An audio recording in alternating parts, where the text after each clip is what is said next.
तो भाई लोग, कन्नड़ फिल्म इंडस्ट्री हमेशा से कुछ बढ़िया कंटेंट खातिर जानल जाला, लेकिन कुछ लोग बा जो ओवर स्मार्ट बनल चाहत बा, जेकरा चक्कर में सब गड़बड़ हो जाता। लेकिन हमले फिल्म प्रोडक्शन हमेशा से अपन बेस्ट दे रहल बा, जौना पर आंख मूंद के भरोसा कइल जा सकेला। चाहे केजीएफ, कांतारा, सलार जैसन फिल्म होके, ई हर एक क्लास में एकदम टॉप होला भाई। आई लोग फिर से ई लोग एक नया सुपर हीरो फिल्म लेके आइल बने, जौना के नाम बघीरा बा। ट्रेलर देख के लागत बा कि फाइनली भारत के देसी बैटमैन मिल गइल बा। ई फिल्म के मास्टरमाइंड प्रभास नील होंगे, लेकिन डायरेक्शन के हुआ कैले बा, स्टोरी टेलिंग नील सर के बा। और जब जब नील सर कहानी लिखे ले, तब तब भारतीय सिनेमा में पहले जैसन कुछ न रह जाला। 100 करोड़ से 1100 करोड़ कैसे बनावल जाओ, ई हमनी के उनसे सीखे के चाहिए। बाकी बात खाली पैसा के नहीं खे, बात बा कंटेंट के। Content content content. ई एगो खाली एक्शन फिल्म नहीं खे, बल्कि ऐसा फिल्म बा जना में मास और क्लास दोनों के पसंद के लायक चीज बा। बघीरा के ट्रेलर देख के लागत बा कि हमनी के देसी बैट्समैन के फ्लैशबैक जैसन बा, जे लोगन के मारत नहीं के बल्कि एकदम जला देता। पुलिस जौन बघीरा के पकड़े के नहीं के चाहत, और उ लोग ऊपर ताली मारत ताने, सीटी बजाओ ताने, काहे कि अब सोसाइटी के लोग डर के बजाय सेफ महसूस करे लागल बा।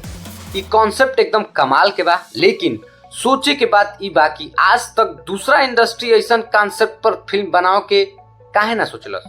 अब कमाल के बात ई बा कि कहानी प्रशांत नील सर के केजीएफ और सलार से इंटरलिंक हो सकेला। ई यूनिवर्स सलार 2 के बाद शुरू हो सकेला और बाद में सब कुछ जोड़ल जा सकेला। ऐसा कयास लगावल जाता, ऐसा कहल जाता कि नील सर के यूनिवर्स जौन बा ओमे ई सब शामिल हो सकताने, एक दूसरे से इंटरलिंक हो सकताने। जैसे बॉलीवुड, जैसे हॉलीवुड के अपन एगो यूनिवर्स बा, सेम वैसे नील सर भी बनावल ताने। बघीरा के डार्क थीम बा और हीरो के निगेटिव रोल में देखावल गइल बा।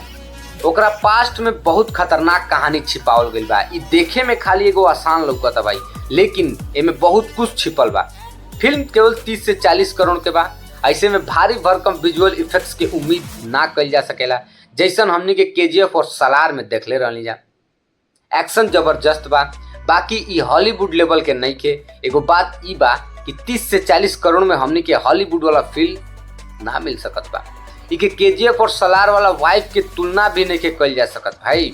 फिल्म के लीड एक्टर श्रीमौली होवन, जेकरा साथे प्रभास नील अपन पहला फिल्म बनौले रहलन। ऐसा कहल जाला कि इनकरी साथे इनकर पहला डेब्यू फिल्म रहे। फिल्म के नाम उग्रम रहे, जे कन्नड़ के एगो क्लासिक फिल्म बा।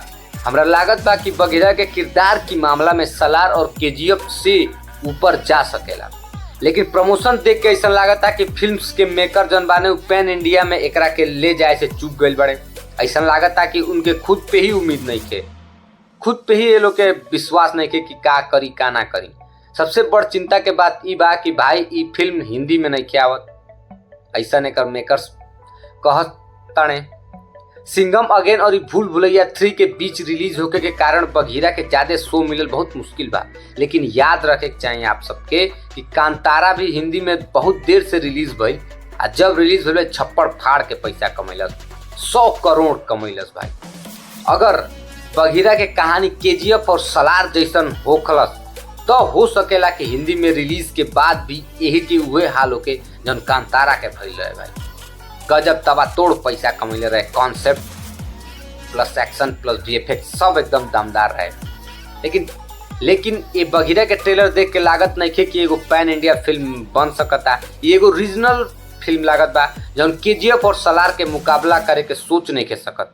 अब तोहार लोगन के कमेंट में बताओ लो कि बघीरा का सच में यश और प्रभास वाला वाइब दे सकेला। हमारा हिसाब से Kannada film industry better luck next time. आप सबके कैसन वीडियो लागल कमेंट बॉक्स में बताई। फिर मिलल जाई एगो नया वीडियो में। प्रणाम।